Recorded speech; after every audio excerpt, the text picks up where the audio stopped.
할렐루야, 반갑습니다. 여러분, 계속해서 말씀을 나눠보겠습니다. 여호수아서 1장 2절의 말씀인데요.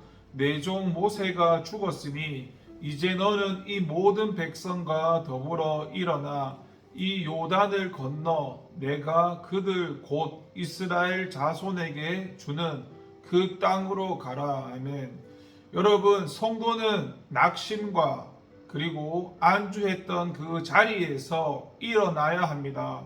2절을 보시면은 하나님께서는 이 여호수아에게 내 종 모세가 죽었으니 이제 너는 이 모든 백성으로 더불어 일어나라고 말씀하셨습니다. 이것은 참 의미 있는 말씀입니다. 여러분, 모세가 어떤 인물입니까? 신명기서 34장 10절에서 12절에 보면은 모든 이적과 기사와 모든 큰 권능과 위엄을 바로 앞에서 그리고 온 이스라엘 목전에서 행하던 자였고, 이스라엘 역사상 이 모세와 같은 선지자가 다시는 일어나지 못했다라고 했습니다. 그런 전무후무한 인물이 죽었으니까 지금 이스라엘 백성들은 망연자실한 그런 상태에 있음이 분명합니다. 이스라엘 백성들은 비록 직접적으로 입에 담지는 않았지만은 그 위대한 인물 모세조차 이스라엘을 가나안으로 인도해 드리지 못했으니 누가 과연 이 백성을 가나안으로 인도해 드리겠느냐고 생각하면서 낙심에 빠져 있었을 것입니다. 그런데 그 순간에 하나님께서 여호수아를 찾아오셔서 일어나 가라고 말씀하고 계신 것입니다. 이것은 명령인 동시에 위로였고 격려입니다. 이 말씀에 힘입어 그들은 낙심과 그렇게 안주했던 자리를 떨치고 일어나 담대하게 가나안으로 진군할 수 있었습니다. 우리 또한 이 말씀을 보고 읽으면서 신앙적으로 큰 위로와 용기와 또 도전을 받을 수 있어야 합니다. 우리가 살다 보면 정말 이 기가 막힌 일을 당하는 경우가 종종 있습니다. 하도 억울하고 억장이 무너지는 일을 당해가지고 도무지 의욕이 생기지도 않고 식욕은 물론이고 좀 심한 경우에는 살고 싶은 욕망마저도 상실되는 때가 있습니다. 그리고 하나님이 원망이 되기도 하고 이웃이 원망이 되기도 합니다. 바로 그런 때 하나님께서 우리에게 일어나라고 말씀하십니다. 하나님께서는 이세벨의 위협을 그렇게 피해 달아나던 엘리야에게도 찾아오셔서 일어나라고 명령을 하셨습니다. 그리고 영적으로 나태하고 게으르고 절망에 빠진 이스라엘 백성들을 향해서도 하나님께서는 일어나라고 하셨습니다. 여러분, 저와 여러분들이 지금 혹시 힘들고 어려운 지경에 처해 있습니까?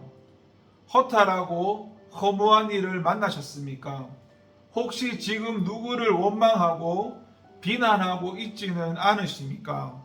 하나님께서 일어나라는 그런 하나님의 음성을 듣고 낙심의 자리에서 안주했던 자리에서 그 자리를 떨치고 일어나시길 바랍니다.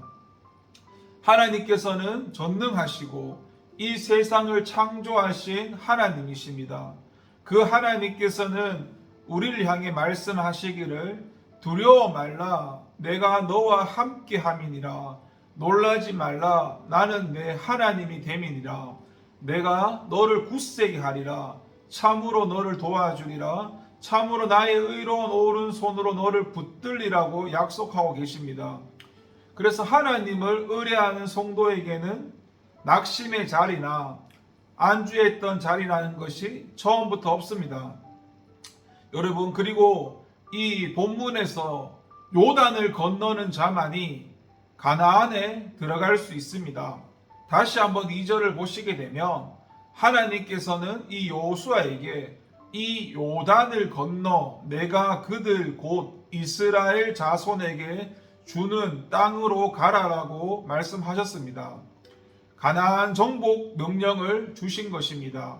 그런데 여기서 우리가 주목할 것은 요단을 건너 가나안 땅으로 가라고 하신 사실입니다. 이것은 1차적으로 가나안 땅으로 들어가기 위해서는 반드시 요단을 건너야 하기 때문에 하신 말씀이지만 여기에는 또 다른 의미가 있습니다. 고린도전서 10장 1절과 2절에 보면 바울은 모세가 이스라엘 백성을 인도해 홍해 바다를 건넌 것을 바로 세례 받음이라고 이야기하고 이것을 다시 말해서 중생에 비유했습니다. 그런데 그 백성들은 어떻게 되었습니까? 38년간 광야를 방황하다가 하나님의 징계의 말씀대로 그곳에서 다 죽고 이제 가나안으로 들어가야 할 출애굽 2세대들은 대부분이 광야에서 태어난 자들로서 세례, 다시 말해서 중생의 경험이 없는 자들이었습니다. 요단을 건너야 한다는 말도 바로 이러한 홍해 도화와 맥을 같이 하는 표현입니다. 요단을 건넌다는 것은 세례를 받는다는 것이고 세례는 자신의 옛사람을 물에다가 장사 지내고 전혀 새로운 새 사람으로 다시 태어나는 것을 의미합니다. 예수님께서는 사람이 물과 성령으로 거듭나지 아니하면 하나님 나라에 들어갈 수 없느니라고 말씀하셨습니다. 이것은 한마디로 죽음의 경험이 없이는 하나님 나라에 들어갈 수가 없다는 말씀입니다. 우리가 하나님 나라에 들어가기 위해서는 옛사람을 죽여야만 합니다. 다시 말해서 요단을 건너야 합니다. 가나안은 요단 건너에 있습니다. 사도 바울은 그리스도 예수의 사람들은 육체와 함께 그 정과 욕심을 십자가에 못 박았다라고 했는데 바로 자신의 정욕을 십자가에 못 박아 장사 지내는 경험이 있어야 그리스도의 사람이 되어서 그의 나라에 들어갈 수 있다는 말입니다. 자기 자신의 행위를 고쳐서 의에 이르고 구원에 이르려는 생각은 버려야 합니다. 우리의 행위는 아무리 고쳐도 불의한 것뿐입니다. 우리는 옛사람을 완전히 죽여야 합니다. 그리고 그리스도를 말미암아 다시 살리심을 받아서 완전히 새롭게 되어야 합니다. 그래야 천국에 이를 수 있습니다. 그러므로 여러분, 저와 여러분의 우리 자신의 옛사람을 완전히 죽이고 그리스도 안에서 새롭게 되는 경험을 하심으로 다 천국의 주인이 되시길 바랍니다. 여러분, 마지막으로 이 가나안은 성도가 들어가야 할 천국의 모형입니다. 다시 한번 2절을 보시면 하나님께서는 여호수아에게 내가 그들 곧 이스라엘 자손에게 주는 땅으로 가라라고 말씀하셨습니다. 이 말씀은 대단히 중요한 말씀입니다. 여호수아서 전체의 주제가 되는 말씀이고 이스라엘 역사의 주제가 되는 말씀이라고 해도 과언이 아닌 말씀입니다. 창세기 역사는 아담에서 셋과 셈, 아브라함으로 이어지는 이런 믿음의 가계가 가나안을 차지하게 되었다는 것을 보여줍니다. 이스라엘 자손의 애국 고난은 가나안을 떠난 하나님의 백성이 결국에는 얼마나 고생하는가를 교훈하는 것입니다. 이스라엘의 이 바벨론 포로는 하나님의 백성이라도 죄를 지으며 가나안을 잃어버릴 수 있다는 것을 우리에게 보여줍니다.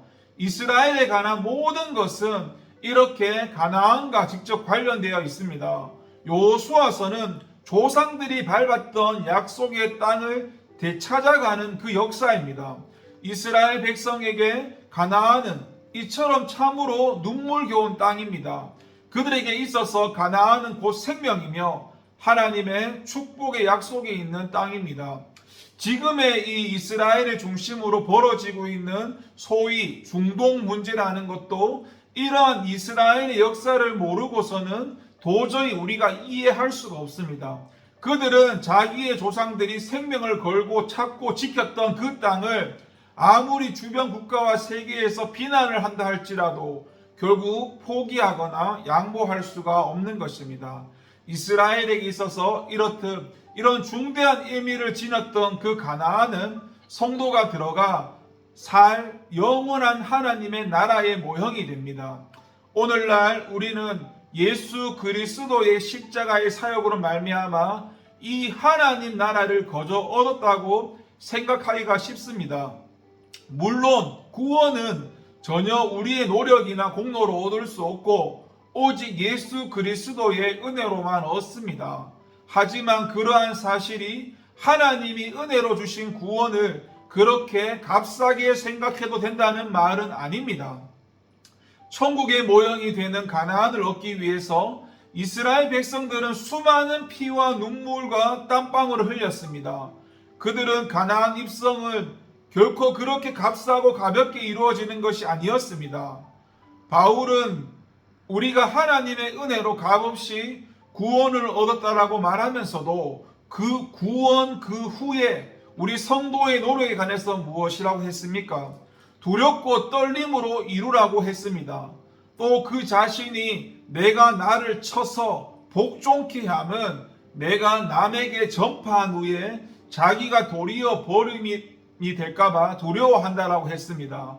이것을 은혜가 아닌 행위로 구원을 얻는다는 그런 옛 율법주의로 그렇게 의미를 이해해서는 결코 안 되겠지만 구원에 대해서 우리가 평소에 잊고 있었거나 우리가 잘못 생각했던 것이 있다면은 우리가 수정하고 새롭게 하는 계기로 삼아야 할 것입니다. 이스라엘 백성의 목표가 가나안이었듯이 우리의 목표는 천국입니다. 우리가 이러한 천국에 들어가기 위해서는 강야와 같이 험난한 세상을 지나야 하기 때문에 때로는 생명의 위험도 있고 불안과 두려움도 엄습해 옵니다. 하지만 결코 포기할 수 없는 것이 천국입니다. 우리는 세상에 대한 지나친 욕심과 욕망 때문에 이 거룩한 소욕이 흐려지지 않도록 힘쓸 뿐만 아니라 어떤 시련과 고난이 닥쳐와도 천국을 향해 나아가는 우리의 발걸음은 멈추어서는 안 되겠습니다. 기도하겠습니다. 하나님께서 우리에게 주신 하나님 나라 천국 영생을 통해서 이미 하나님 나라가 시작되었습니다. 날마다 하나님의 나라를 안에 거하면서 살아갈 수 있는 저희가 될 수 있도록 도와주세요. 감사드리고 예수님의 이름으로 기도합니다. 아멘.